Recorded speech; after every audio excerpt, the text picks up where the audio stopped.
E aí, meus queridos, seguimos aqui com as nossas dicas da quarentena e nem 2021. Eu sou o professor Bussunda, bem-vindo ao meu canal. Se você não é inscrito, se inscreva. A gente segue com 40 dicas até o dia antes do Enem, até o sábado antes do Enem. Hoje vamos falar de economia mineradora, uma economia importante aqui para o Brasil, lá do século XVIII, e que a gente traz aí algumas questões relacionadas à época do ouro. Tá? Primeiro que é a questão da urbanização. Formam-se cidades ao redor das áreas mineradoras, principalmente em Minas Gerais.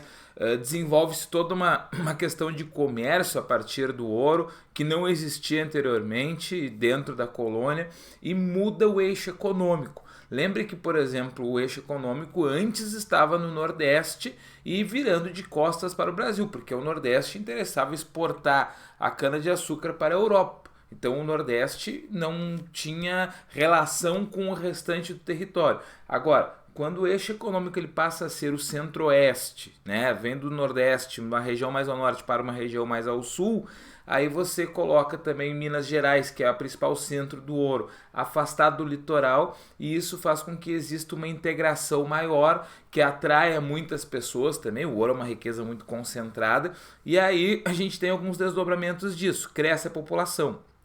Importante dizer que a população do princípio do século XVIII no Brasil era perto de 300 mil. 300 mil.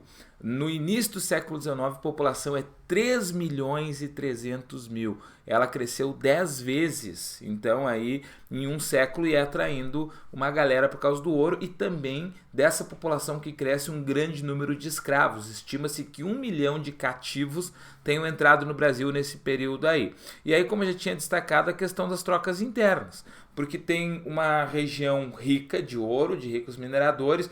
No sul, por exemplo, se desenvolve a pecuária, que leva um gado e depois mais tarde o charque para vender na região do ouro. São Paulo e Rio de Janeiro, que ficam próximos do ouro, mas no litoral, eles começam a fazer comércio de produtos para lá. E também é importante lembrar que é a época do Marquês de Pombal e o rigor colonial.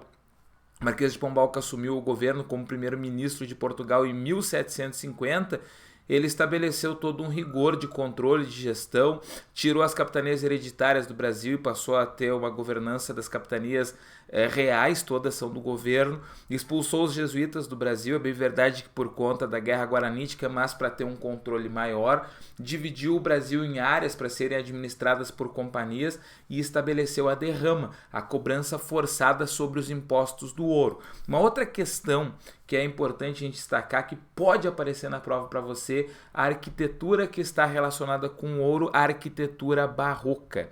A arquitetura barroca ela chega tardiamente no Brasil, ela é da Contra-Reforma, do século XVI na Europa. A literatura barroca, que tem, entre outros, o Padre Antônio Vieira do século XVII no nosso país, mas a arquitetura barroca, exuberante, opulenta e tudo mais, só aparece na época do ouro, inclusive com as igrejas e obras aí projetadas pelo mestre Aleijadinho. Certo, gente? Um abraço, boa prova, a gente volta logo mais.